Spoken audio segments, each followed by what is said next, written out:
lui donnerai l'homme. Et l'homme donna des noms à tout le bétail, aux oiseaux du ciel et à tous les animaux des champs. Mais pour l'homme, il ne trouva point d'aide semblable à lui.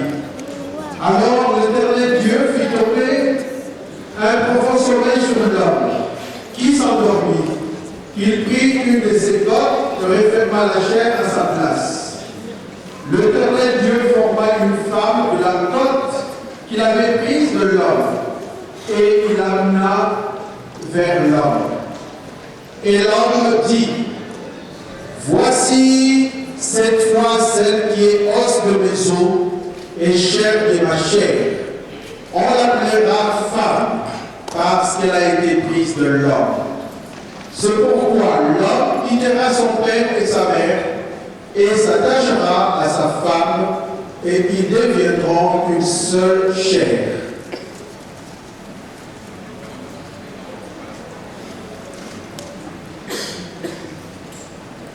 Dans l'épître de Paul aux Éphésiens,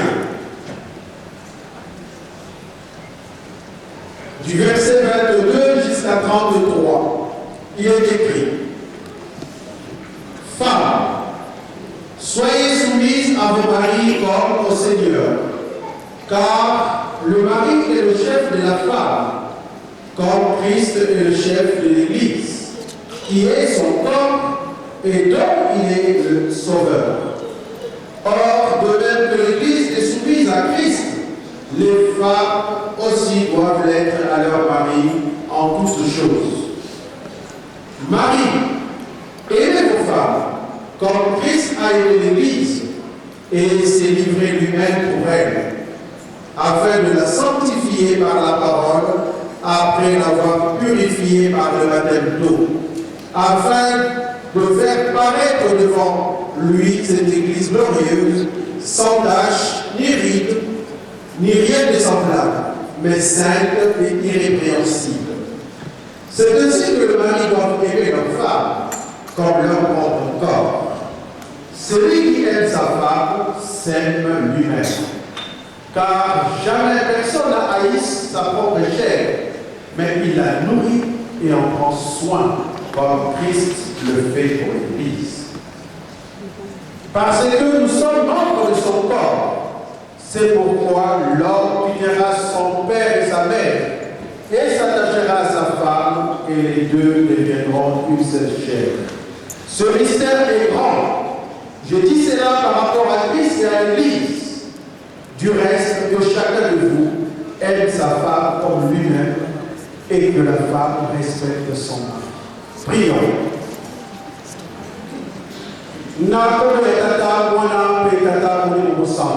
Papa Simon Kimbangu Kiangani. Papa Simon Kimbangu Kiangani. Papa Simon Kimbangu Kiangani. Tata Molimo Santo. Tango et Mkoki. Oyo tolobelaka likambo na yo na ntina na libala oyo bino moko tata mwana mpe tata molimo mosanto bobongisaki outa na jardin d'Odin oyo ezali perpétué na biso bana na bino po ete ezali rituel ezali sacrement oyo bosili kopesa biso po ete tokotambola ndenge elokobani. Soki bosalaki yango ezali na ntina ya wana papa na ntango oyo tozali kosangana tobengi bino misato ya mbule tata mwana mpe tata molimo mosanto boya kotambwisa biso na kati na esika oyo po ete oyo kosalama awa ezali ya momoto te biso bato tozali me yo nzambe moto kosalaka yango wana topesi nyonso na maboko na yo na kombo ya tata mwana mpe tata molimo mosanto. Amen.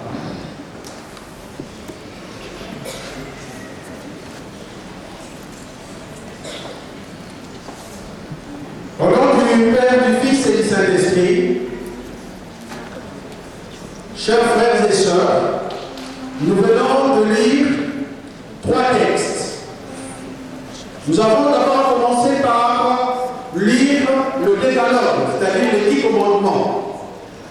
D'aucuns se poseront la question pourquoi on lit les 10 commandements. Les 10 commandements posent le cadre pour tout chrétien. Et pose aussi le cadre le fondement de ce qui nous réunit aujourd'hui, c'est-à-dire du mariage. Aujourd'hui, en ces lieux, nous nous sommes réunis parce que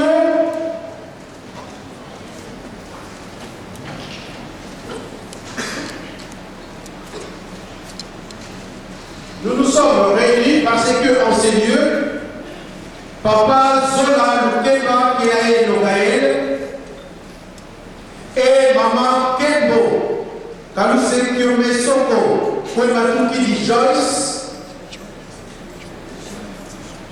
viennent devant Dieu pour sceller leur mariage. Mais pourquoi viennent-ils devant Dieu? Parce qu'ils sont chrétiens, parce qu'ils savent très bien que le mariage est une institution divine. Nous l'avions suivi dans la prière dite par Maman Diakonesse Lardou, que le mariage a été institué par Dieu lui-même. Ainsi, le mariage doit avoir un cadre. Le mariage doit avoir des balises. Le mariage doit montrer les zones de liberté qui sont données à l'homme et à la femme. Donc c'est un élément essentiel qui permet à l'homme et à la femme de mieux se conduire et de mieux diriger leur couple. Dans le livre de Deutéronome, je ne prendrai qu'un seul mot aujourd'hui. Il est écrit aujourd'hui. Aujourd'hui, il nous est dit à nous qui sommes déjà mariés,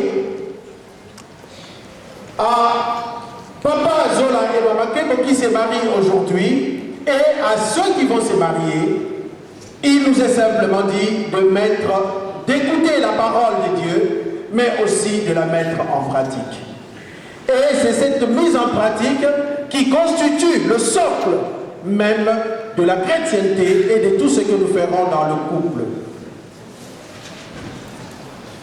Nous venons de lire, comme je le dis, un texte fondateur.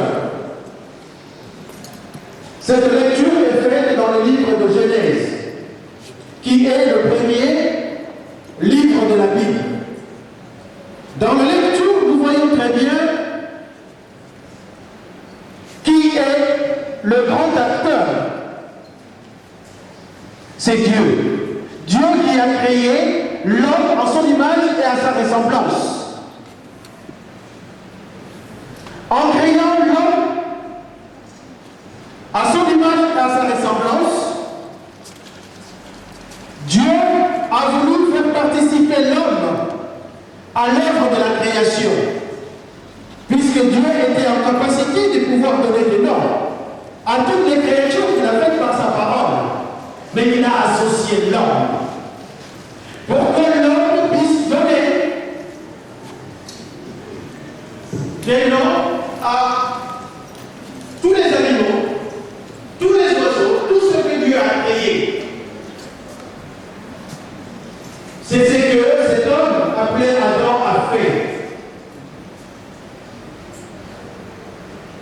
Si Adam a donné des noms, il a aussi compris par cette action qu'il a entreprise que les animaux étaient en couple. Il y avait le mâle et la femelle. Donc, Dieu a bien voulu qu'Adam puisse avoir ses désirs à partir de ce manque. Mais il a voulu aussi qu'il puisse prendre conscience de ce qu'il allait faire pour lui. Chers frères et sœurs, c'est la prise de conscience. Adam ayant participé à l'œuvre de Dieu, a trouvé qu'il n'y avait personne de semblable comme lui. Et Dieu, dans sa miséricorde,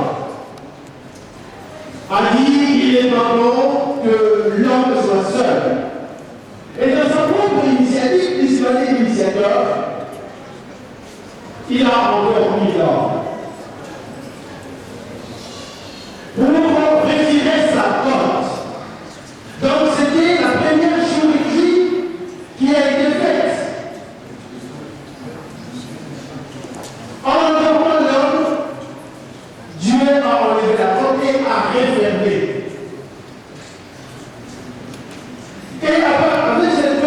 il a créé la femme, qu'il a présentée à Adam. Adam, ayant l'intelligence divine, en regardant simplement, il a dit, ah, voici maintenant l'os de mes os, la chair de ma chair.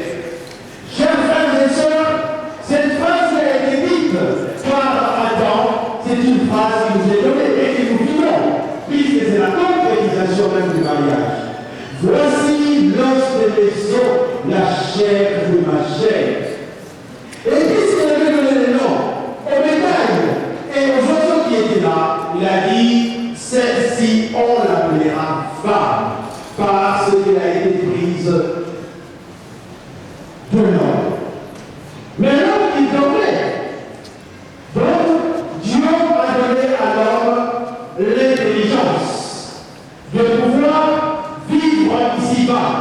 Et c'est cette intelligence qui est perpétuée. En donnant Adam, en disant que c'est la femme, il lui a donné le nom. Puisque la femme, c'est un nom générique, il l'a appelé Eva. En français, c'est écrit Ève. Mais en Kikongo, puisqu'il y a pas ce qu'on a parlé du Congo, chers frères et sœurs, c'était Eva. Il a montré sa cote. Il a compris que la femme était tirée de sa cote. Il montre le lien Eva à tout qui dit Eva. Elle vient d'ici. Si, en nous mariant, chers frères et sœurs, nous savons que Ève est une partie de l'homme, quelles peuvent être les attitudes de l'homme envers une partie de sa propre chair. Quelles seraient les attitudes de la femme qui sait qu'il est une partie de l'homme? Chers frères et sœurs, par le mariage, Dieu pose un cadre protecteur, un cadre qui s'appuie sur le commandement de Dieu tel que nous venons de le lire. C'est ainsi, aujourd'hui, nous voyons nos jeunes qui ont été élevés dans des familles qui, à la fois, ont intériorisé des valeurs qui leur ont été données par les exemples de leurs parents. Ils se sont dit, aujourd'hui, nous allons honorer nos parents. Honorer nos parents par le mariage, par le même acte, on honore Dieu, puisque là, ils viennent devant Dieu pour concrétiser leur amour, pour formaliser leur famille, leur amour, pour que cela soit consacré. Chers frères et sœurs, Paul en dit de même dans son épître aux Éphésiens, puisque dans cette lecture faite du verset 22 jusqu'à 33, Paul nous donne 3 éléments essentiels. Il nous dit d'abord, je commence par ces éléments, l'homme doit chérir, doit aimer sa femme comme Christ aime l'Église. L'exemple qui est donné met la barre très haute dans le sens même de responsabilité, puisque nous savons comment Jésus-Christ s'est dévoué pour l'Église, c'est-à-dire pour nous qui sommes chrétiens, nous qui sommes humains, puisqu'il s'est donné en tant que victime expiatoire et propitiatoire pour pouvoir nous aider à sortir de ténèbres et du péché. Donc Christ s'est donné pour l'Église et il est dit l'homme doit aimer sa femme comme Christ aime l'Église. Et la femme, qui est une partie du corps de l'homme, doit être soumise à son mari. Et bien souvent, quand on parle de ce verbe, il est de ceux qui se disent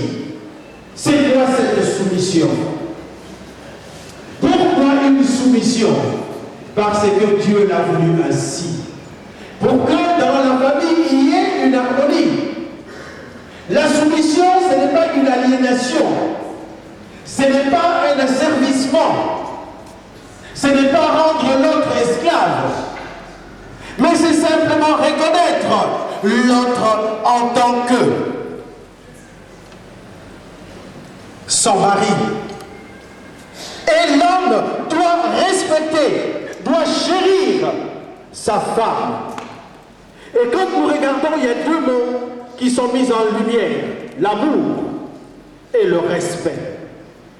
Chers frères et sœurs, le mariage, le couple, c'est le lieu même de l'amour.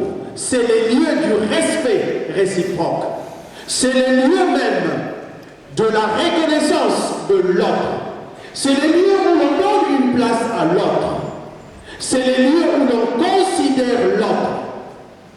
Quand dans un couple, il y a le respect mutuel, quand il y a la considération réciproque, c'est un couple qui est comparable à une maison qui est bâtie sur le roc.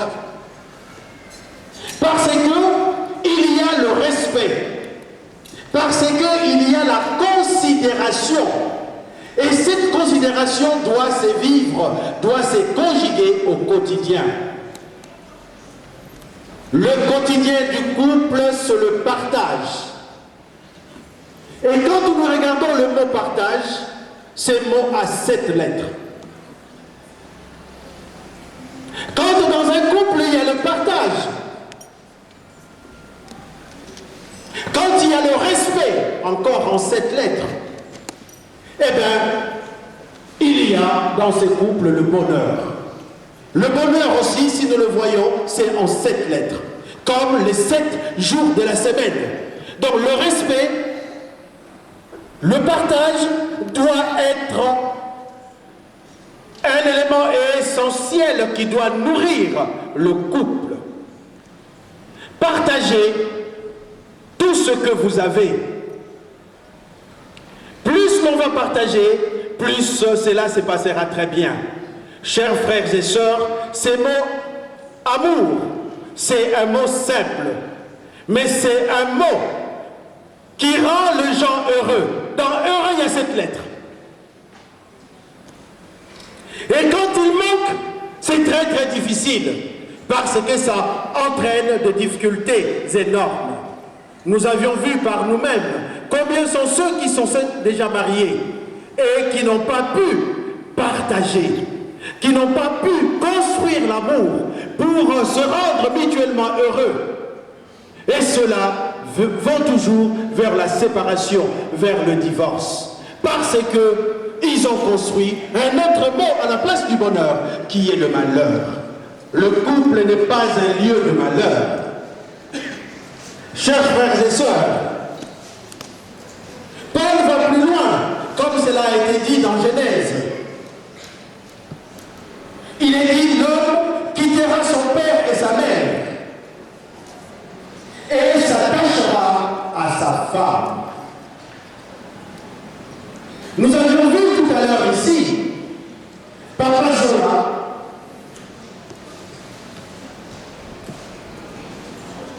avec sa maman. Puisque quand on est, chers frères et sœurs, l'enfant s'attache d'abord à sa mère. Les garçons s'attachent à leur mère comme les filles à leur père. C'est ce qui fait que quand une fille se marie, c'est papa qui le tient. Qui va lui dire: je t'ai toujours chéri, mais aujourd'hui, tu as trouvé l'autre comme moi qui prendra le relais. Aujourd'hui, chers frères et sœurs, maman Émilie, accepte que Papa Zola puisse le guider. Il l'a accompagné vers l'autre comme elle-même. En disant: voilà, j'étais accompagné depuis ton enfance jusqu'à aujourd'hui. Mais c'est une journée solennelle où tu as fait ton choix de vivre, de construire l'amour avec Maman Kelbo, ce que mes sommets, que ma diligence. Le mariage est un une femme et réciproquement. Aujourd'hui, Papa Zola et Maman Kemo, je ne sais pas si on vous a demandé des forces pour venir ici. Si vous êtes là, c'est parce que vous avez fait ces choix libres. Le mariage n'est pas une contrainte. Et quand il y a ces choix libres, ces choix est soutenu par un engagement. Le mariage est un engagement. Un engagement de fidélité exclusive qui s'étale sur une décision mûre. Nous savons très bien pour qu'un homme et une femme puissent se marier, ils doivent être mûrs, ils doivent avoir la maturité. Parce que on se marie une seule fois dans la vie, chers frères et sœurs. C'est ainsi que nous venons devant Dieu, pour que Dieu puisse sceller l'homme et la femme, tel un fil qui se met ensemble avec un autre fil, et il y a le troisième fil qui vient les unir ensemble. Cela est écrit dans le livre d'Amos. Quand il y a un seul fil, on peut le couper. Quand on lit deux fils, pour les couper, c'est un peu difficile. Mais quand il y en a trois, c'est très très difficile. C'est-à-dire quand on utilise Dieu comme socle de son couple, de sa famille, Dieu protège. Dieu accorde la paix. Et Dieu soutient. Aujourd'hui, nos jeunes sont venus là, et nous aussi, nous sommes là, pas simplement pour les accompagner comme témoins, mais aussi pour que nous puissions nous poser la question et prendre la température de notre amour. Nous aussi, nous sommes passés par là. Et aujourd'hui, construisent leur couple sur le roc qui est Jésus-Christ. Nous aussi, peut-être, nous l'avions fait, mais nous devons nous poser la question. Quelle est la qualité aujourd'hui de notre couple? Sommes-nous toujours sur le roc où nous avons complètement glissé, où le roc s'est complètement fendu et notre mariage nous applique sur le sable? Quand on construit sur le roc, c'est la tienne. C'est la tienne pourquoi? Parce que, quelles que soient les intempéries de la vie, la maison bâtie sur le roc tient. Il n'en est pas de même de celle qui est bâtie sur le sable. Bâtir son mariage dans la parole de Dieu, c'est bâtir sur le roc. Et aujourd'hui, chers frères et sœurs, Papa Zola et Maman Kemo deviendront une seule chair. Par cette opération chirurgicale, spirituelle, qui est l'œuvre du Créateur lui-même. Mais il est dit que personne ne sait pas ce que Dieu a eu. Nous sommes témoins aujourd'hui. Nous ne sommes pas là pour pouvoir le séparer. Nous sommes là pour pouvoir les aider à consolider leur mariage. Chers frères et sœurs, il est question de s'aimer fidèlement. Et au sein de l'Église humaniste, nous avons aussi un document que nous donnerons d'ores et déjà au couple. C'est un document fait par l'association des femmes humanistes au service de l'évangélisation, qui est intitulé Les clés du bonheur conjugal ou les habitudes pour le bien-être familial. C'est un document fait à l'usage de couple. Si nous tous, déjà mariés ou mariés actuellement, lisions simplement ces documents, je pense que notre mariage sera toujours consolidé et ne va pas vaciller au gré des turpitudes sociales et des conflits qui peuvent nous envahir. Je vais simplement, pour terminer, chers frères et sœurs, lire un élément dans ces documents que nous donnerons à Papa Zola et Maman Kemo.